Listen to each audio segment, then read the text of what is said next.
കണക്കിനൊരു പിമ്പിന്റെ role ചെയ്യാൻ താൻ വേശ്യാലയം തുടങ്ങുമല്ലോടോ. അവന്റെ ഒക്കെ അമ്മയെ കെട്ടിക്കാനുള്ള ഭ്രാന്ത് സഹിക്കേണ്ടത് ഞങ്ങളും.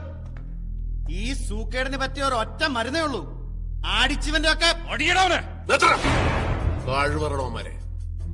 ഇനി ഒരു അക്ഷരം വേണ്ടിയ ചവിട്ടി പണ്ടം പൊട്ടിക്ക് ഞാൻ. അവനൊരു അടികാരൻ.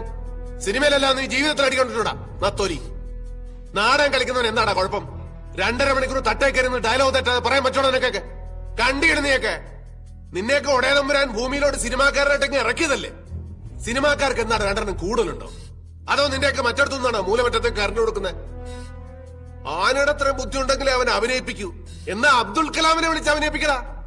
ചാൻസ് തണ്ടിയും തെരുകേട്ടും തെണ്ണിച്ചും തന്നെയാണ് എല്ലാവരും സിനിമാക്കാരനായിട്ടുള്ളത്. അല്ലാതെ നീയൊക്കെ വീട്ടിൽ ചെന്ന് ഏത് നടനാടാ നടനാക്കിയത്? തിന്ന് എല്ലിന്റെ ഇടയിൽ കയറിയപ്പോ നിനക്കൊക്കെ ചാൻസ് വെച്ച് വരുന്നവരോടൊരു പോയി. ഞാൻ ഈ ഊത്തവരിലേക്ക് ഞാൻ എന്റെ പൂഞ്ഞാണി ചെയ്തത്.